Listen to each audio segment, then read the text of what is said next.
episode 2550 of No BS Job Search Advice Radio. I'm Jeff Altman, the Big Game Hunter. I'm the host of this show, as I have been for more than 12 years. And this is going to be the last of the long-form interviews I do for quite some time. A lot of work goes into them in preparation, in reading, in pre-interviews, and this year I've got other priorities I'm working on, so I don't want to do any more of them for quite some time. And this, I think, is a good one to end on. Claire Buck-Luce coaches me, and we use this as an illustration of things that you can be doing to help yourself. Yes, she's got a book out, and there's information in the show notes about it, but the real thing is setting your priorities going forward. Her book is geared toward women, at least the title is, but most of the material is really good for men as well. So I hope you find this enjoyable. I hope you find it helpful, and we'll be back in just one moment.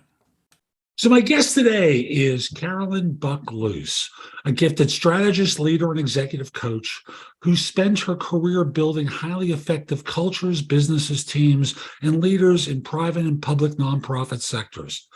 A diplomat, a Wall Street banker, a management consultant. There's a whole list of things she's done in her career. Now executive coach. It's given her an unusual and unique perspective on building a hardware operating system for organizations. And she served in a variety of capacities, advancing women's leadership, including a past board chair of the New York Women's Foundation, a former Woman of the Year, winner by the Healthcare Women's Business Association.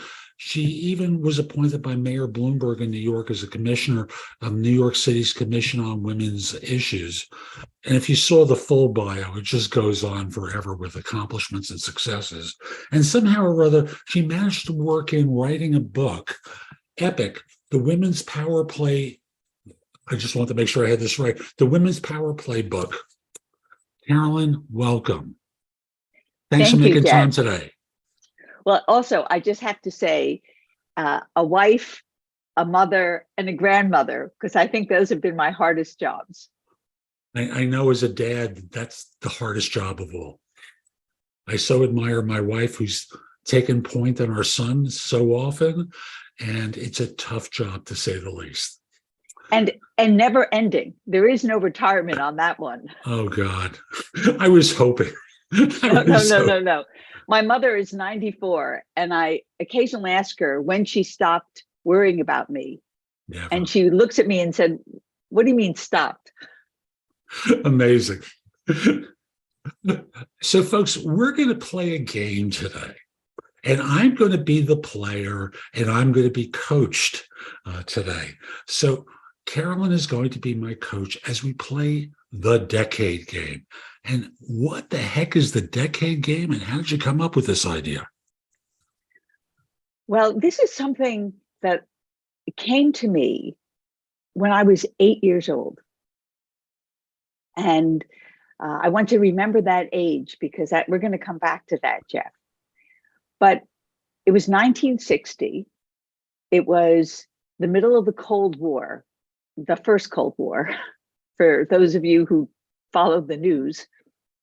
And we were hiding under our desks in elementary school because of atomic bomb drills, or hiding in our lockers as if that would save us. And John F. Kennedy was running for president. And he said, "Don't ask what your country can do for you. Ask what you can do for your country." And I was like, "Reporting for duty, sir," because that's when I realized there was a purpose larger than myself, and that I was no longer a self-contained thing, that I was actually a baby citizen of something bigger, and that I needed to answer the call. So I had to figure out, well, so what does that mean? Like, how do I live in my purpose? And the farthest that I could think was 10 years, when I would go to college, be independent, leave the home. And I began to start imagining what I would study, and how I would answer the call. And 10 years later, I ended up going to university studying Russian.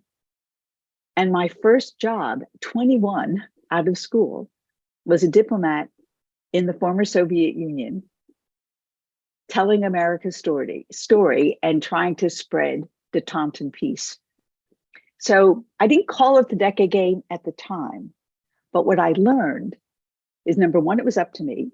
Number two, I was part of something bigger. Three, I was called to do whatever my job was. And four, it was up to me to figure out what that job was. And that was the beginning of the decade game. And thus the title of the book, Epic. Well, I think of epic as being incredible, huge, monumental, enormous, and fantastic all at once. It's all of that. And, however, comma, we think about epic that way as an adjective: bigger than, better than, greater than, all about needing to do something we haven't done yet. However, the original meaning of epic was a long form story of daring to do, and daring to be. You know, we think about the Epic of Homer or the Odysseus epic. So a long form story of daring to do and daring to be, which actually means not what you're going to do in the future, but how you feel about your ability and what your commitment is. Because it turns out we all were born with the power of the universe inside us.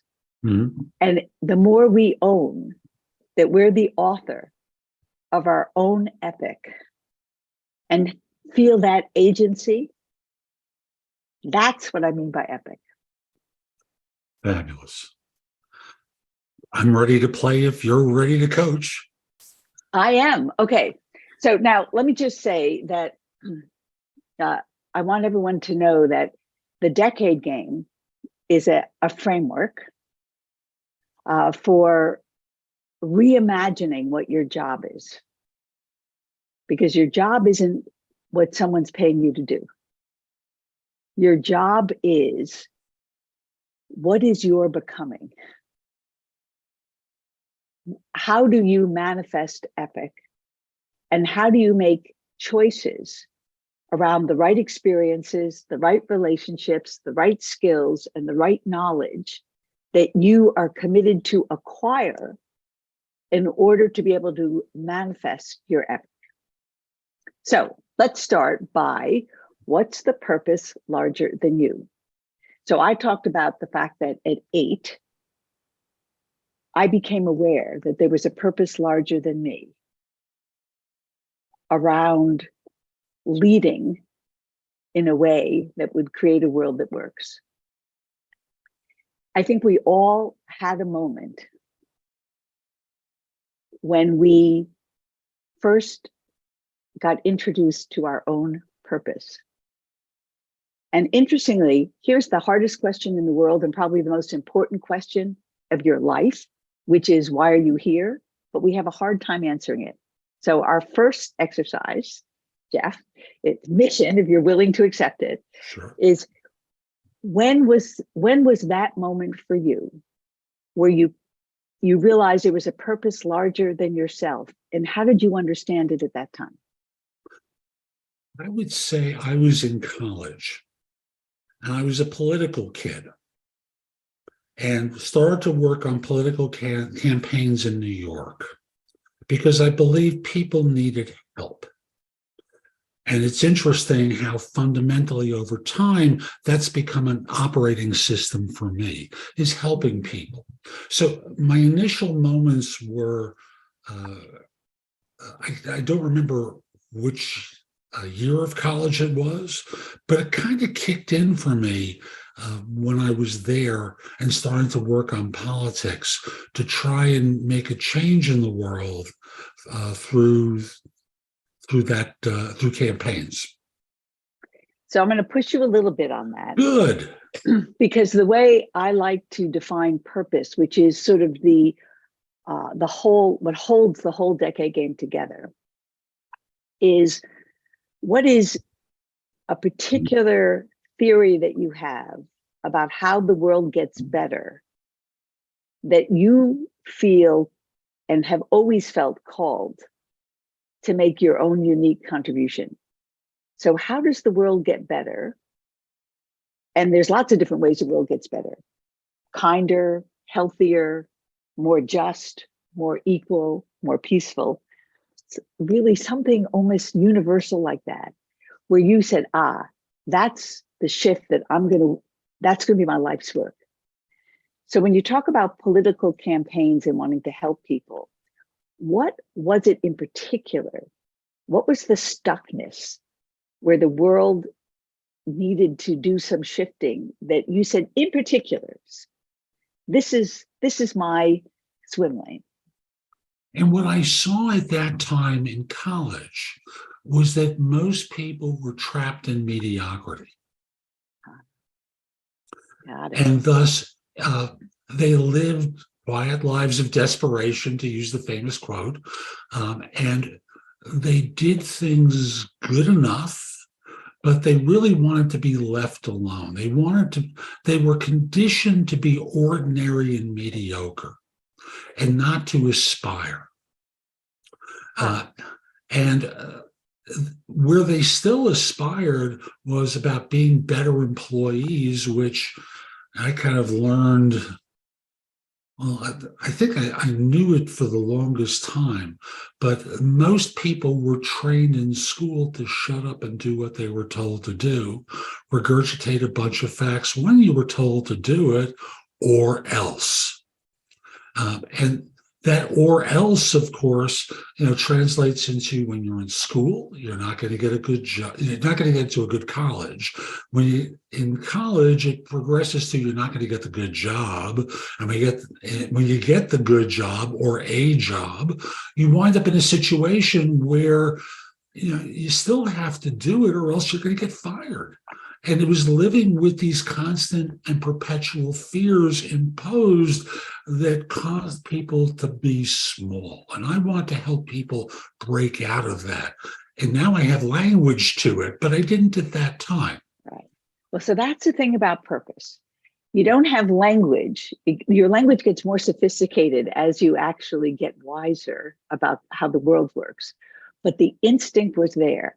So what I'm hearing from you in sort of shorthand is, for you, the world got better when people trusted their epic.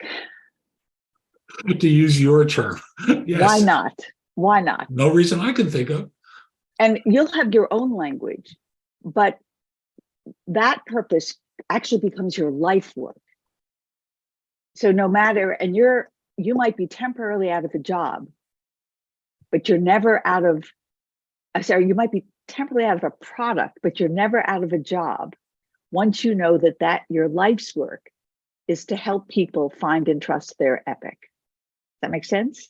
Yes, it does. And I want to translate this for the audience and say, what Carolyn has helped me do is to go back in time and start at an earlier age. And with my first awareness of what I now call the desire to help people be great, she calls epic.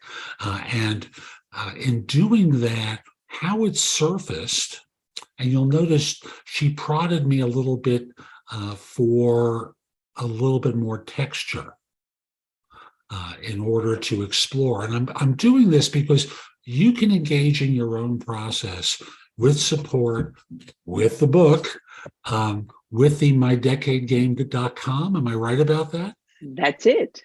And be able to engage in your own version of self-discovery and start this process off for yourself. And it's better working with someone. Let's continue. Okay.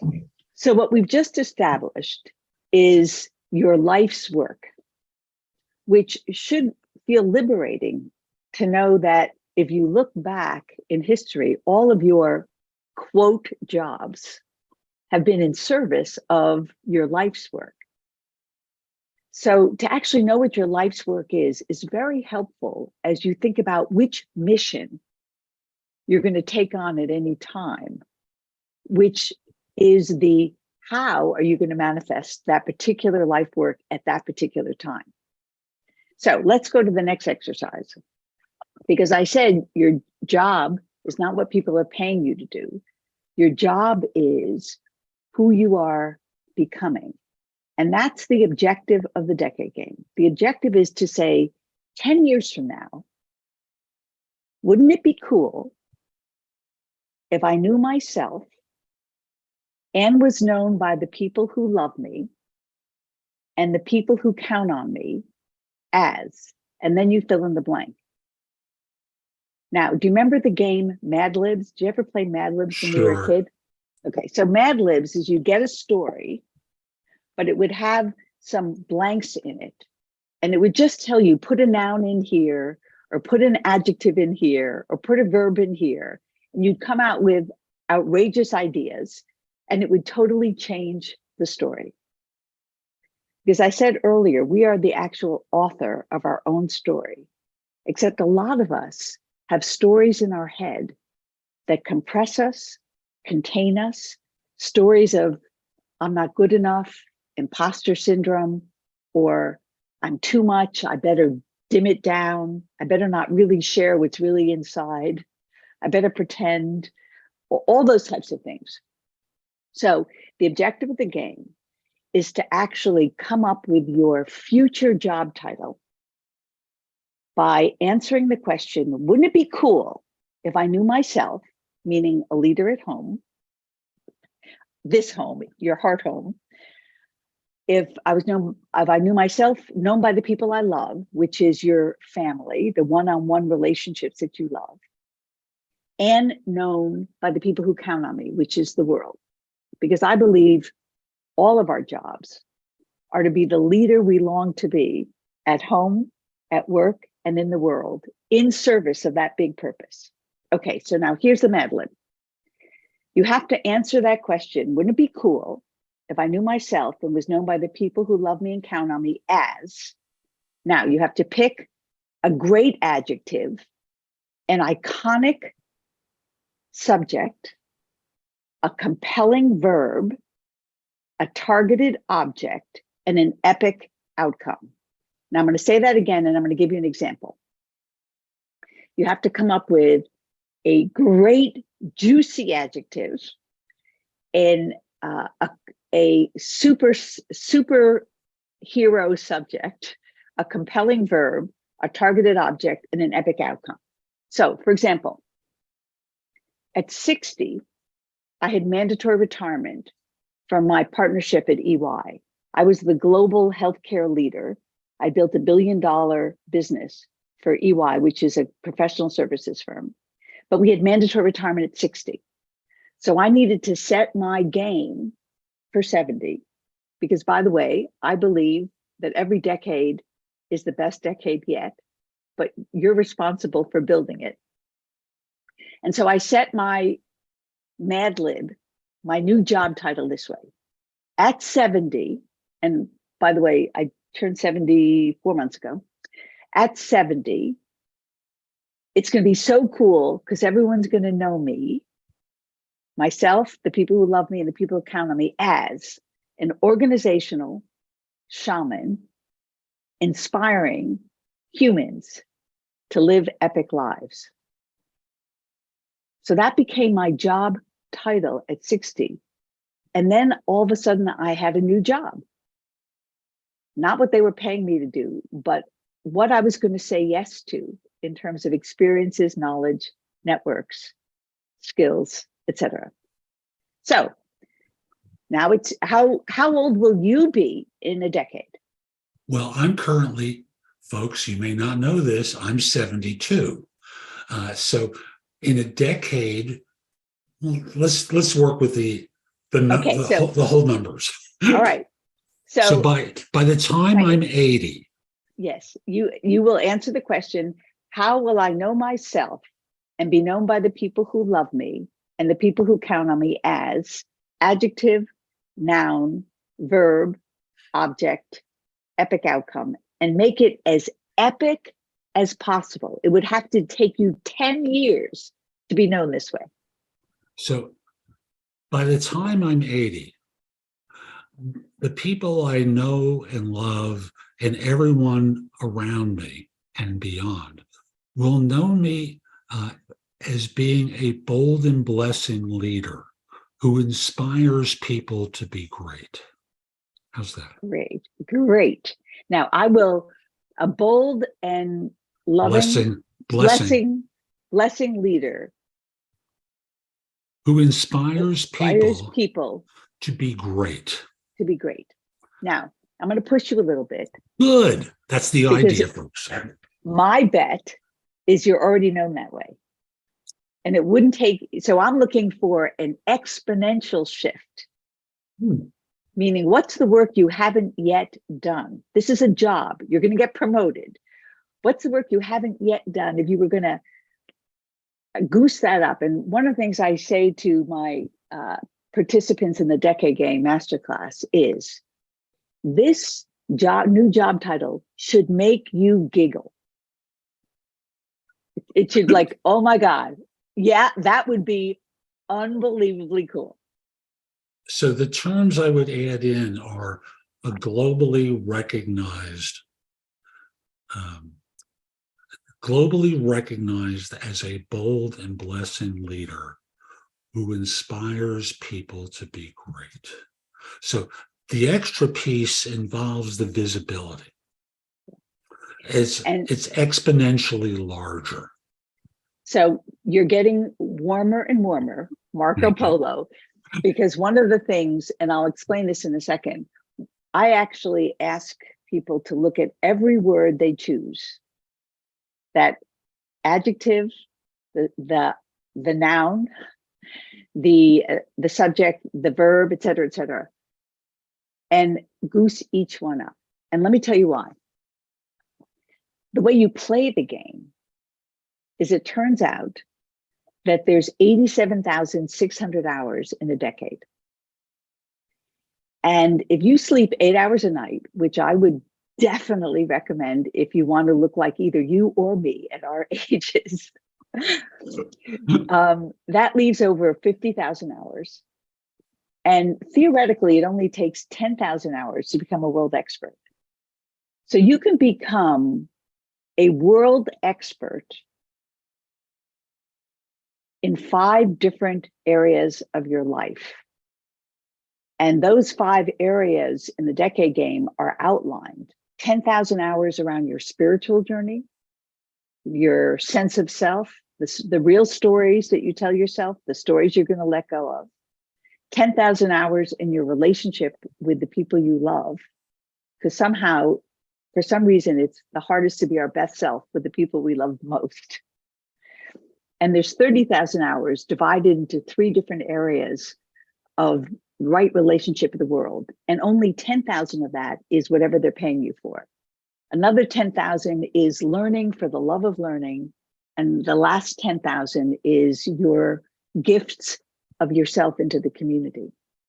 So, and your actual job is to be the CEO, the Chief Experience Officer, and the CIO, the Chief Investment Officer, of your talents, your trust, your time, and your treasures.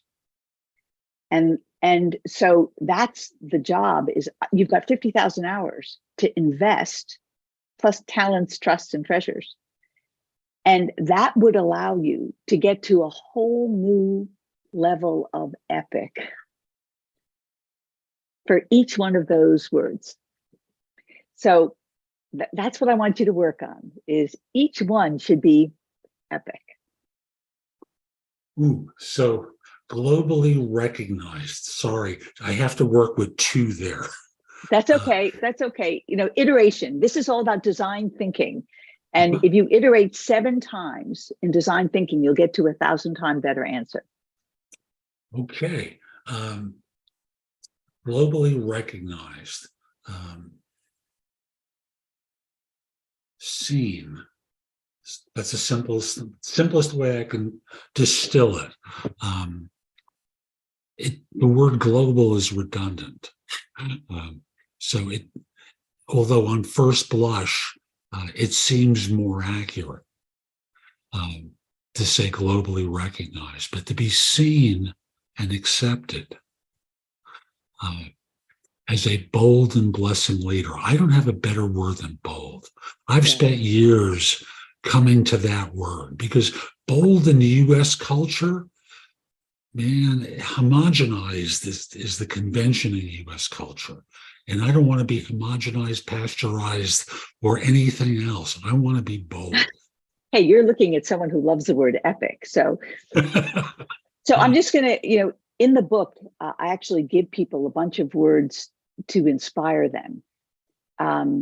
But so, for example, you say leader. I like playing with words like change maker, shapeshifter, things that are iconic. So I'll give you an example. I also like coming up with new words because when you think about it, probably half the job titles that exist today didn't exist 10 years ago. Mm-hmm. It's going to be the same thing in the future. So, for example, let me give you my decade game for 80, because I just created that game. Wouldn't it be cool if I knew myself and was known by the people who love me and the people who count on me as an intergenerational restorier, naming the dances that are longing to happen. Mm. An intergenerational restorier, naming the dances that are longing to happen. Now, do I really know what that means? No. Did I really know what organizational shaman meant? No. However, once you're able to, and here's the thing about the decade game, you're not playing it in the future. This is a job search. You're playing it right now. So for example, as soon as at 60, when I said I'm the organizational shaman, inspiring humans to live epic lives, a week later, I got remarried. So I retired from EY, I got remarried. And instead of choosing to go to a beach for our honeymoon, my husband and I chose to climb Kilimanjaro. Now, I had never met a shaman, but I'm thinking, I don't think a shaman would go to a beach in Fiji. Like, so what would a shaman who wants to inspire epic do? So all of a sudden, you begin to look at your choices differently. You begin to look at what are the experiences I need to have? What are the things I want to learn? Who do I want to learn with and from? And those become the choices that guide your decisions. So that's why it's, do I know what a restorier is yet? No.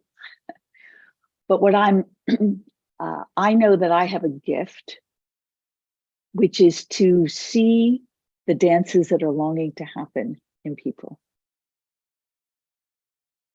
That is beautiful. That is beautiful. And there's so much more I can go into here. And I want to go a little bit further with me as a model. Okay.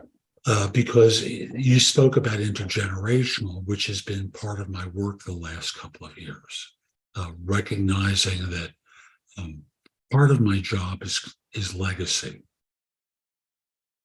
and what I leave behind, and connecting with those younger as a resource, not to tell them what to do, but being the trusting advisor for them, or trusted advisor for them, who they feel they can come to. So I get that piece in my way. Your way could be very different. Because that word intergenerational really hit with me. Yeah. And let me just say, in order to sort of take the pressure off, everything doesn't have to be in that decade destination. I mentioned that you've got 50,000 hours. And so the real part of the game is once you name your purpose, your life's work, and once you give yourself an evocative, epic giggly, juicy job title. Then you've got, you'll see in, as you read the book, there are 5 pillars that hold up this temple. And that's, those pillars each are a game within a game. And you get a chance to name each of the pillars as well. So for example, I named my, well, let's talk about my 70 to 80 game. I've named my learning pillar, which is one of the 5 pillars that I'm going to put 10,000 hours into. The wisdom of the ages. Now, I don't know what that means either, but what I know is that I'm going to spend 10,000 hours being curious about what does wise mean when you're 5? What's longing to happen when you're 10? What about when I'm my mother who's 95? So to be curious about the wisdom of the ages, including ancestral wisdom and future generational wisdom, in order to be an evolutionary leader for the epoch, EPOCH, that we're entering into. So you don't have to get everything right in terms of the decade, because you have 5 other games within the game to play to come up with something juicy and evocative. So for example, your,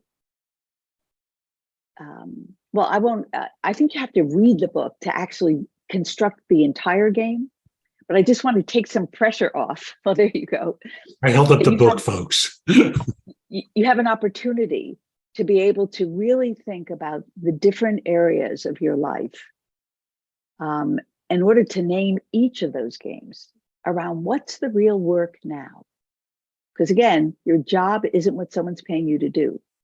And by the way, I've used the decade game, as have many, in actually doing job searching, because the being able to know your story is really important, because every company has a story of what they're leaning into. Think about it. Every company has a vision statement of how the world gets better in a way they want to contribute in a unique way. So for example, I work with healthcare companies. Well, every healthcare company has the same vision to make the world healthier, but their decade mission about how they're going to contribute to that is unique to them. So to be able to know how to actually interview the interviewer, to be able to have a conversation about the company purpose, the team purpose, that leader's purpose, and then what's their mission? Like, what do they need to get accomplished in the next 10 years that will be transformative? And then share why you're there. It's a whole different way. So much of job searching and job interviewing, as you know, is people talk about what they did in the past, but people hire based on the future. Can they see you in their story? Will you be a hero and make them a hero or heroine in their story? So I use this framework in lots of different ways. This is fabulous. I have to say that. Is there anything we haven't covered yet that we really should, given this time that we have available? Yes, I'm going to do one more exercise that everyone can do, and it takes just a second. Forget the whole framework, forget all of that. When you feel anxious, compressed, angry, resigned, or exhausted, it means you're playing someone else's game and you're knocked out of your energy. As soon as you're aware of that, you might not know what to do, but I'm going to help you figure out how to get back into your energy. So here's the exercise. Come up with an acronym for an adjective that starts with E, an adjective that starts with P, an adjective that starts with I, and an adjective that starts with C, an epic acronym that describes you when you are feeling fully in your power, connected to your purpose, when you are in flow. So for example, my epic acronym is empathetic, passionate, innovative, and courageous.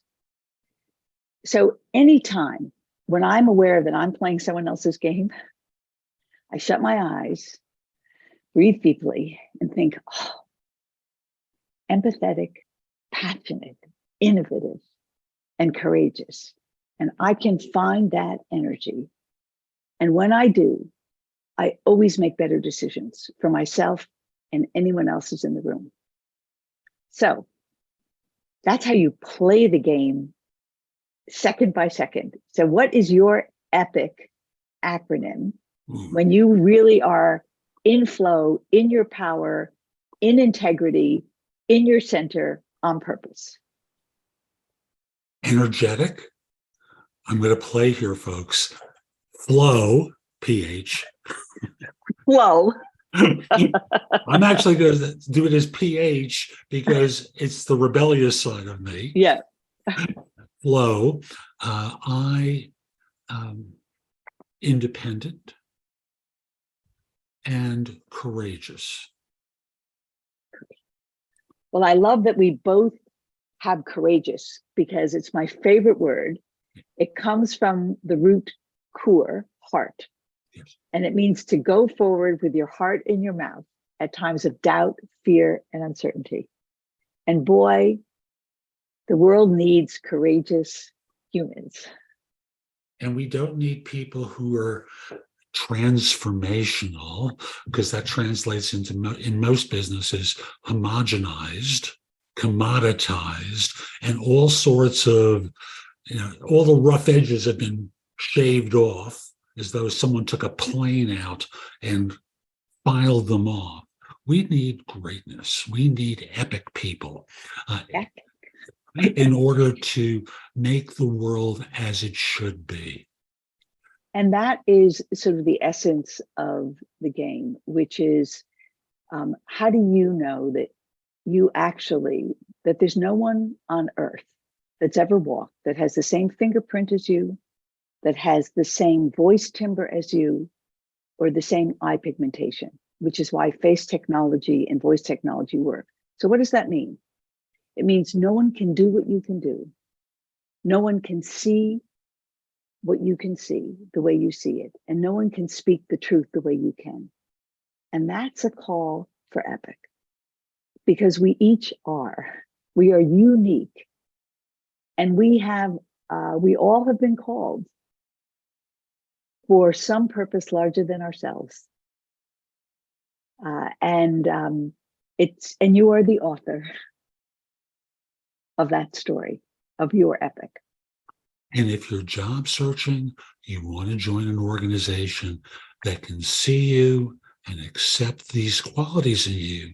Otherwise, we're back to homogenized and pasteurized and commoditized. Absolutely. This has been a lot of fun, and there's so much more in the book.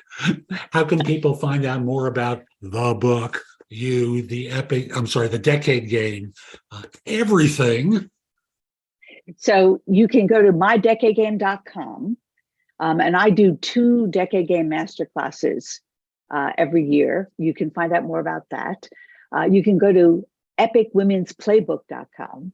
You can buy the book and give it to all the people you love on either Amazon or Barnes & Noble or Walmart or anything like that. And you can always write to me at Carolyn at mydecadegame.com, and I promise I'll answer you.